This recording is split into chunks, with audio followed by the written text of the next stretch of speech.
Halo semuanya, jangan lupa kunjungi channel saya Topan Tutorial.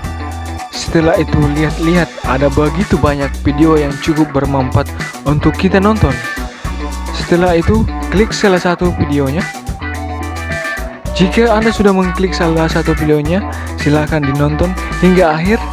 Jika Anda menyukainya, silakan klik, dan kalau perlu silakan subscribe dan jangan lupa nyalakan lonceng notifikasinya. Langsung saja kita ke videonya. Sebelum jauh melangkah, bagaimana cara mendaftar atau cara mendapatkan BSU Kemendikbud, kita lihat dulu info di sini. Apa yang dimaksud dengan bantuan sosial, bantuan subsidi upah bagi pendidik dan tenaga kependidikan untuk CPNS di lingkungan Kemendikbud atau yang biasa disebut dengan BSU Kemendikbud. Jadi di sini ada besaran BSU Kemendikbud yaitu 1.800.000 diberikan sebanyak satu kali. Siapa sasaran BSU Kemendikbud? Pendidik dan tenaga pendidikan yang berstatus non PNS, diantaranya dosen, guru yang diberi tugas sebagai kepala sekolah, pendidik PAUD, pendidik kesetaraan, tenaga perpustakaan, tenaga laboratorium, dan tenaga administrasi di semua sekolah dan perguruan tinggi baik negeri maupun swasta di lingkungan Kemendikbud. Jadi di luar daripada ini tidak bisa mendapatkan bantuan subsidi upah 1,8 per orang ini ya. Saya kira jelas yang dijelaskan di sini. Kemudian kita lanjut ke total anggaran BSU Kemendikbud. Jadi di sini disebutkan atau dicantumkan sebanyak 3,6 triliun lebih. Kemudian total sasaran sebanyak 2 juta lebih orang. Di antaranya 162.277 orang dosen pada perguruan tinggi negeri dan perguruan tinggi swasta. Kemudian 1.634.832 guru dan pendidik pada satuan pendidikan negeri dan swasta. Lalu kemudian 237.623 tenaga perpustakaan, tenaga laboratorium, dan tenaga administrasi. Jadi ini total sasaran dan total anggaran. Kemudian yang kedua, apa persyaratan bagi pendidik dan tenaga pendidikan untuk menerima BSU Kemendikbud? Jadi persyaratannya yang pertama, warga negara Indonesia, berstatus bukan sebagai pegawai negeri sipil, memiliki penghasilan di bawah 5 juta per bulan. Jadi itu persyaratannya. Kemudian tidak menerima subsidi upah gaji dari Kementerian Ketenagakerjaan sampai dengan tanggal 1 Oktober 2020. Lalu kemudian tidak menerima kartu prakerja sampai dengan tanggal 1 Oktober 2020. Jadi ada tambahan di sini buat Bapak Ibu, kalau Anda menerima bantuan sosial upah BPJS Ketenagakerjaan sampai pada 1 Oktober 2020, Anda tidak berhak untuk mendapatkan BSU ini. Begitupun juga yang mendapatkan prakerja sampai 1 Oktober 2020, Anda tidak berhak untuk mendapatkan bantuan ini.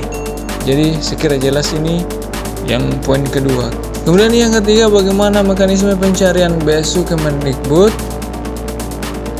Kemudian informasi di sini jelaskan bahwa informasi pencairan Kemendikbud membuatkan rekening baru. Jadi Kemendikbud membuatkan rekening baru untuk setiap pendidik dan tenaga pendidikan penerima BSU Kemendikbud.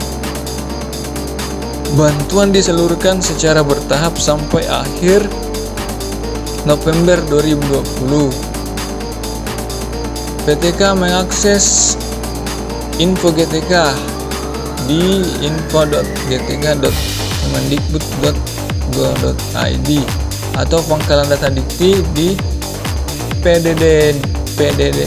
pddikti kemendikbud.go.id untuk menemukan informasi terkait status pencairan bantuan, rekening bank masing-masing, dan lokasi cabang bank penyalur.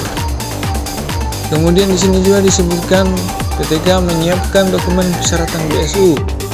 Jadi dokumen yang harus dipersiapkan itu KTP, kemudian NPWP jika ada, SK penerima BSU yang dapat diunduh dari Info, GTK, dan PDDikti, kemudian surat pernyataan tanggung jawab mutlak SPTJM yang didapat diunduh di Info, GTK, dan PDDikti, diberi material dan ditandatangani.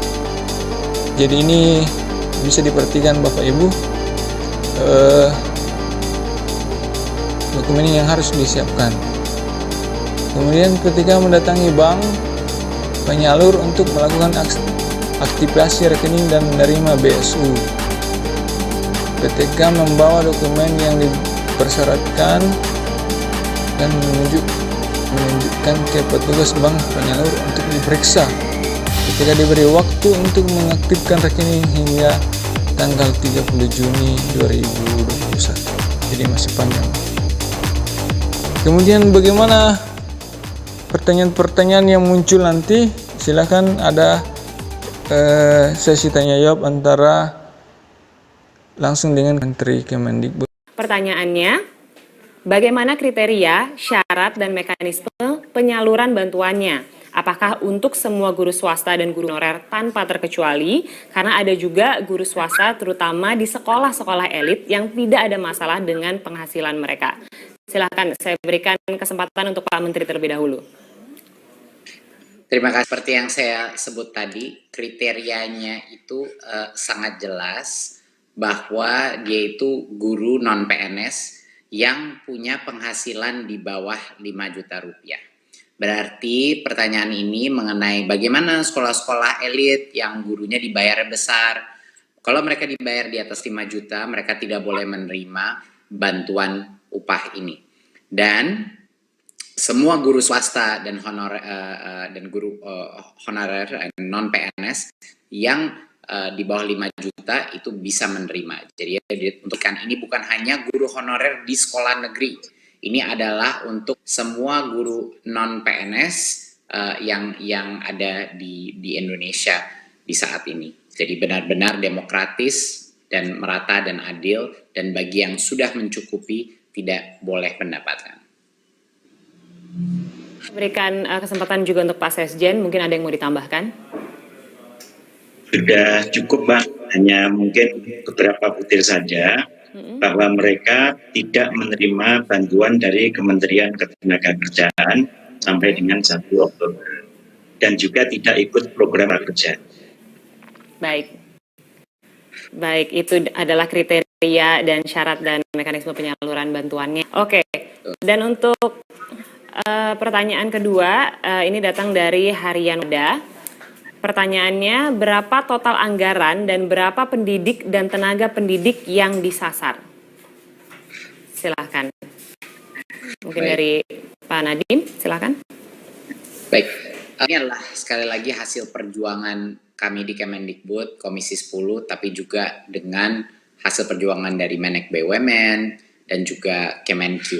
Kami berhasil menyiapkan anggaran sebesar 3,6 triliun, 3.622.517.600.000 rupiah ya. Jadi kira-kira sekitar di atas sedikit 3,6 triliun. Ini adalah untuk total sasaran sebesar 2.034.732 orang. Yang terdiri dari yang paling besar tentunya 1,6 guru dan pendidik di satuan pendidikan negeri dan swasta ya, non-PNS. Dan yang kedua terbesar adalah untuk 237.623 tenaga perpustakaan, tenaga laboratorium, dan tenaga administrasi, di mana operator sekolah termasuk di sini. Dan yang ketiga adalah 162.277 dosen di PTN dan PTS. Itu totalnya yang itu sasaran kita yang akan diberikan. Pak Nadiem, untuk jawabannya mungkin ada yang mau ditambahkan lagi dari Pak Ainun, silahkan. Sudah cukup, Mbak. Oke, baik. Kita lanjut ke pertanyaan ketiga, ini datang dari LKBN Antara. Pertanyaannya, kapan rencana realisasi pencairannya? Silahkan Pak Nadiem. Mungkin ini Pak Sekjen lebih tepat, lebih detail. Pak Sekjen. Ya, jadi pencairan sudah mulai bisa dilakukan sekarang, bulan November, Desember ini. Namun para pendidik dan tenaga pendidik itu punya kesempatan sampai dengan 30 Juni tahun 2021 ya untuk mengaktifkan rekening dan mencairkannya. Oke, demikian informasi dan tutorial hari ini seputar BSU Kemendikbud. Semoga bermanfaat dan terima kasih.